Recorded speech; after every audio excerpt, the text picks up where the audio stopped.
Humans of the planet Earth, while you slept, the world changed. Professor X. To me, my X-Men.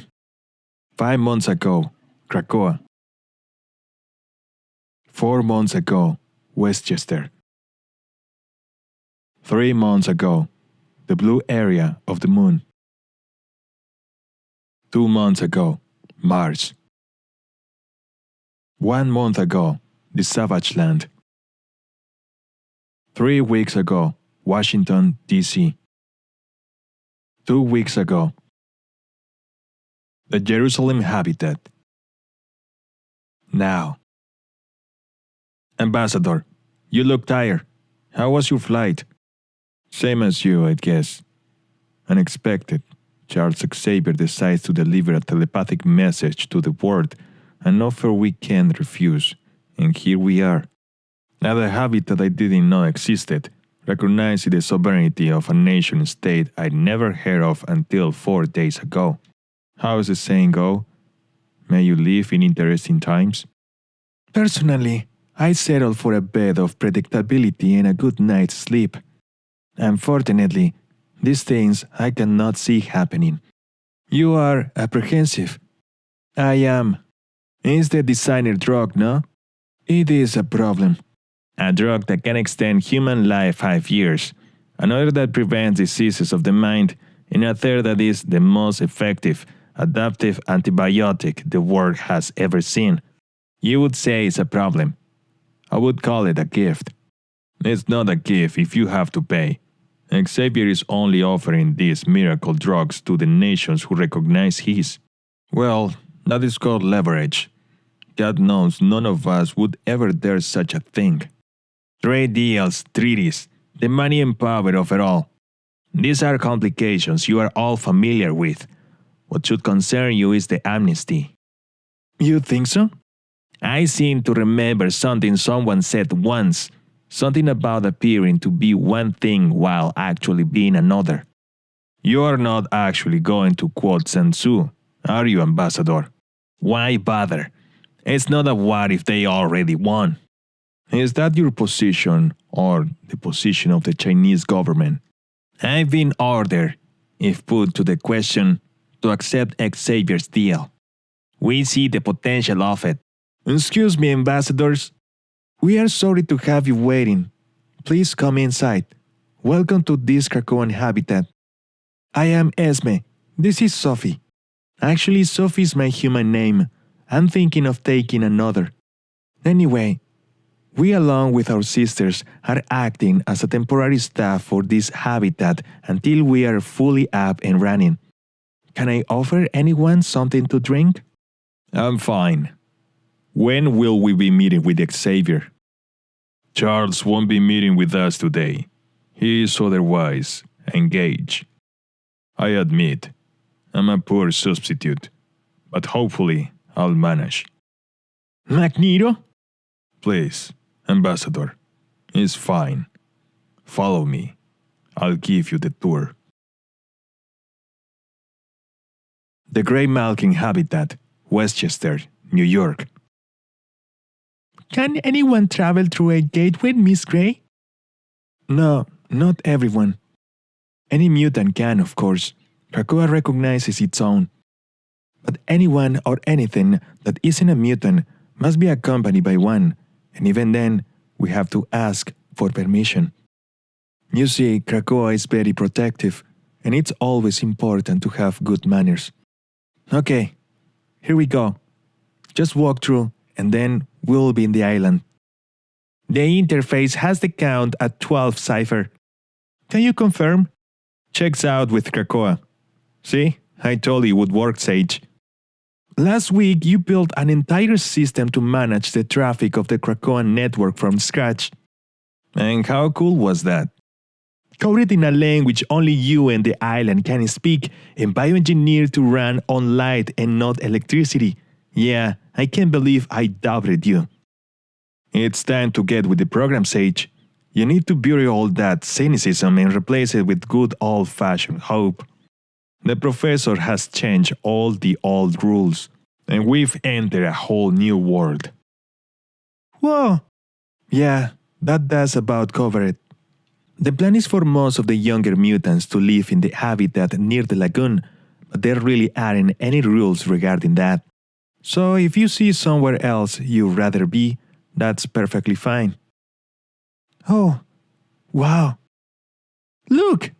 That's Professor Xavier! Over there, with that hairy guy. Yes. Why don't you introduce yourself? And the hairy guy's name is Logan. Welcome home, Jean. You're safe here. We all are. There she is, built on the bones of a planet killer. The Forge is our best hope to survive the coming days. I'm extending the docking collar. She's a Hail Mary for humanity, Agent Mendel. So be gentle when you give her a kiss. Roger that, sir. And contact. The light is green and we have a solid lock. Pressure is good. Okay, Dr. Gregor. You're free to board the station, but keep in mind the first ship of the Orchis convoy is approximately 22 hours away. So, if it's not too much trouble, let's start with diagnostics and make sure this place is actually capable of supporting human life before everyone arrives. I'm perfectly aware of Maslow's hierarchy of needs, Erasmus. But I already had breakfast and just maybe I don't want to waste my entire morning beholden to my baser instincts. Protocol is boring, dear. Be bold, I say. She's engaged in the safety override of her suit, sir. Of course she is. And this is why we don't have kids. It's about 10 degrees cooler than I like, but I'm guessing that's the environmental controls pre-programmed to support a full crew. The air is fine. Dr. Smith, please handle the diagnostics so Erasmus will be able to sleep tonight. Dr. Kane, if you don't mind, take a quick look at the power grid. Let's make sure we are converting all the sunlight that's hitting us good and proper like. I really don't want to die of radiation poisoning. Karima, you are with me. Understood. So what do you think? I think mistakes of this scale should take longer than 6 months to build. Truth be told, the forge would have been completed sooner, but the machines got the nitrogen and water levels wrong and we lost everything in the habitat. It turns out dumpster plants need a bit more flexibility the closer you get to the sun. I'm not surprised, Doctor. Those are the kinds of mistakes men usually make when being overly aggressive. Actually, you can't blame this one on us, Karima. As soon as the protective model forecast the extent of what Xavier was planning, Orchis protocols were enacted, we were activated, and the automated refit of this station began. Which is odd. I don't see any machines. I see no brothers. I see no sisters. That's because when construction was completed, all the machines were retasked for mining duty. We are going to need the resources, so they are on Mercury excavating heavy metals, but don't worry. If we need more, we'll have her build them. Hello, beautiful. Damage control. Contest storage facility. This has gone south, Toad, and gone south quickly. How much longer? You think it's easy searching the combined database of not one but two of the smartest people in the world? Copying what we need and then making it look like I was never here? Well, it's not mistake. I have limitations, and it's gonna take as long as... Okay, we can go. You probably shouldn't have made the effort making it look like we were never here. Others weren't so careful. I think you, broke a few of them, Sabertooth. Yeah, well, they were fragile, then again. What ain't? There is never a good excuse for recklessness, Creed. Especially when the plan calls us to quietly get in and get out, then lie low before we deliver the data. Now I think we are going to need a more direct exit strategy. Washington Square? Yes, that's the close. Both of you, shut up. We got Would you look at that, Ben? A bunch of no-good thieves taking stuff that don't belong to them. Now what do we do with no-good thieves? Nothing nice, Johnny. Both of you, go on. I got this. That's a mighty bold talk for a guy who smells like burnt hair. Smile for me. If we don't get out of here with the data, this was all for nothing. We have to make the gateway. Should we run? I think we should run. Yes, run! If you look around, you'll see we've now left the habitat in Jerusalem behind. This gateway leads to this hub, and through this hub, we can reach any number of other habitats and gateways, each one a piece of the larger, interconnected Krakoan ecosystem. How do you know which door leads where? I won't lie, at first it was easy to get turned around. Familiarity helps, but just to be safe, we asked Krakoa to grow some signs so no one would lose their way. See? Am I supposed to be able to read that? Of course not. It says nothing. It's gibberish. Well, it's certainly not Russian, English, French, or Chinese, but it's a language. Ours. It's Krakoan, and every mutant who lives among us has it telepathically imprinted in their cerebral cortex the day they arrive. So you made your own language? Of course we did. One cannot create a distinct culture without it. And make no mistake, that is exactly what Charles Xavier is doing. Come on, let's go through here. As you can see, Krakoa is not limited by distance, or elevation, or even environment. Excuse me, I don't mean to spoil the grand tour, but at some point we have to talk about the military aspects of all this. The inherent advantages of being able to move an army any distance without being seen is, well, let's just say you'll have to throw out a couple thousand years of military strategy. People are going to have a problem with this. Where you see an instrument of war, I see an unassailable refuge. That's quite a difference. Some would call that semantics. Either way, it's an advantage. There has never been a mutant war, Ambassador. We've never conquered a people, stole their land, or made slaves of the vanquished. That's our real advantage. Excuse me, when are we actually going to Krakoa? Well, at this point, Krakoa is as much of an idea as it is an actual place, but if you mean the main island itself, we won't be going there. Why not? You have heard Charles Xavier's offer. Mutants are the evolutionary inheritors of this world, all of it.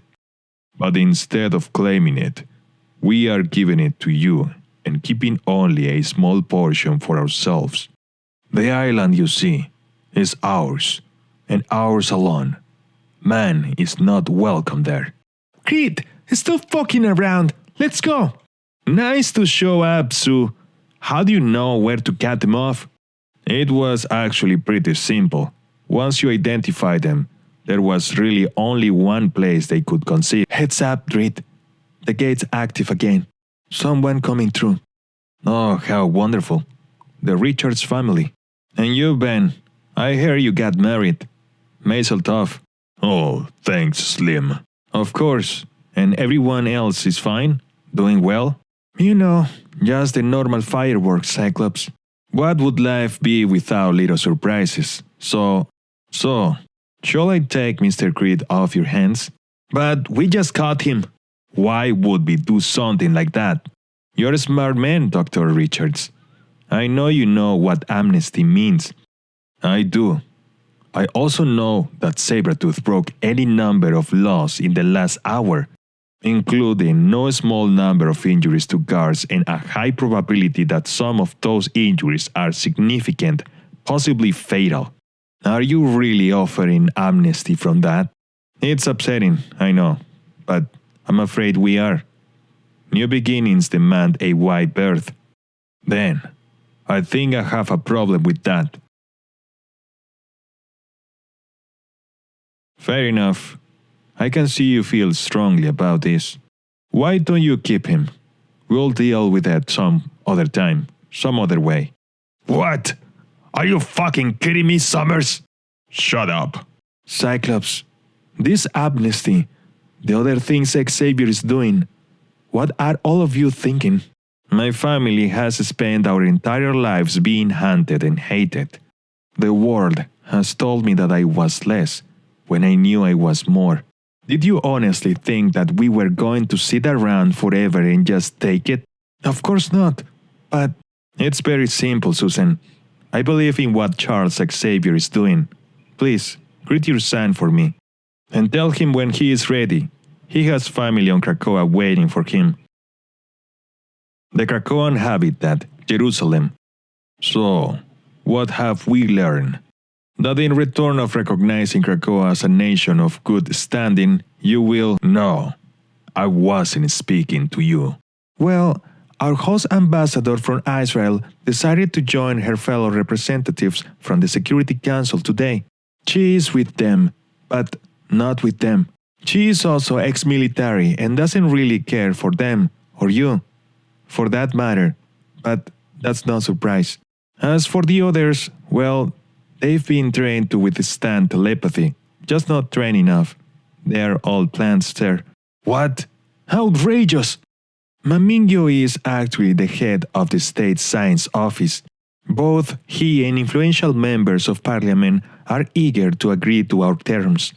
They see the political and scientific opportunity our asymmetry represents. Jean-Pierre Cole actually is an ambassador, but he bought it with his private sector pharmaceutical money. He'll agree to Xavier terms if we allow him special access to our drugs. It's how they say, a win-win. Natalie Volok is a Red Sky senior operator who would have never agreed with our terms. It's even more true now that she knows the others would. Am I right? Or am I right? If this is what we have become, it might be best if we were replaced. Walter Ripion is interesting. He's an agent of Strike, but he actually doesn't care about any of this. He's just here because he's been assigned to watch. Rayleigh Marshall, he's an ex-SHIELD and SWORD Black Ops agent. There is some other affiliation, but he's fighting me. Get out of my head. Would you like me to do something about it, sir? No need. I wasn't going to use it. It was for my protection. Of course. That's how it always starts. Shall I show him out? No. Some would be offended at a wolf presenting as a sheep. But I have learned a hard lesson from your kind, so I know the truth. You are all wolves. And it's good that you are here, all of you, as you really are, so you can run home and tell your masters what you have learned. I want you to tell them. Charles Xavier has made you an offer, one full of grace and brotherly love, but one that is written in stone. This is not a negotiation. Things will be different now, and the sooner you realize the finality of your situation and the inevitability of ours, the sooner you will learn to be grateful for the things we are so generously giving you. Do you know what you sound like? I do, and it feels good to finally say it. So you summon us here to Jerusalem. To what? Threaten us?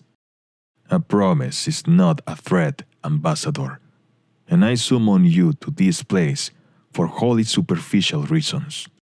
You see, I know how you humans love your symbolism almost as much as you love your religion, and I needed you to understand. You have new gods now.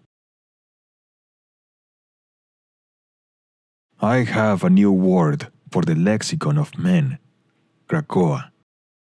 And in the future, when you speak it, make sure you do so softly and with proper deference, for we will be listening.